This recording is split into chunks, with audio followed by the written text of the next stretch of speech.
Table lamps, night lamps அப்படின்லாம் வந்து நிறைய வருது. இது எல்லாமே ஒரு இன்டீரியர் டிசைனிங்கில் அழகாக அந்த மாதிரி நைட் லேம்ப் வைக்கிறாங்க. பட் ஃபங்க்ஷனலாக வச்சுருந்தோன்னா இட் வில் பி யூஸ்ஃபுல். ஏன்னா நைட் லேம்ப் போட்டுட்டு நம்ம படிக்கிற அளவுக்கு வந்து அதோட வெளிச்சம் வந்து கண்டிப்பாக நமக்கு பத்தவே பத்தாது. எங்கள் வீட்டில் பார்த்திங்கன்னா காமனாக ஒரு இடத்துல வந்து ஒரு லேம்ப் வச்சுருக்கேன் ஹாலில். So which is accessible to all the rooms. Kitchen போகணுன்னாலும் எந்த ரூம் போனாலும் அந்த வெளிச்சமே போதும். முக்கியமாக பெட்ரூம் வந்து நம்ம வந்து ரெஸ்ட் எடுக்கிறோம் டைம் நைட்டு வந்தால் நல்லா படுத்து தூங்குற அளவுக்கு வந்து அந்த ஆம்பியன்ஸும் இதுவும் நமக்கு ஒரு கம்ஃபர்டபுளாக இருந்துச்சுனாலே போதும். அதை தவிர தேவையில்லாத இந்த லைட்ஸு, நைட் லேம்ப் எல்லாம் வந்து பெட்ரூமுக்கு அவசியம் இல்லாததுன்னு நான் நினைப்பேன்.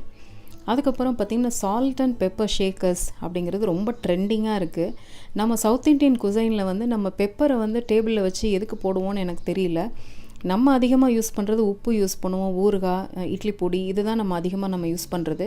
இது தவிர அந்த பெப்பர் எங்கேருந்து வந்துச்சுன்னு எனக்கு உண்மையிலே தெரியல. ஸோ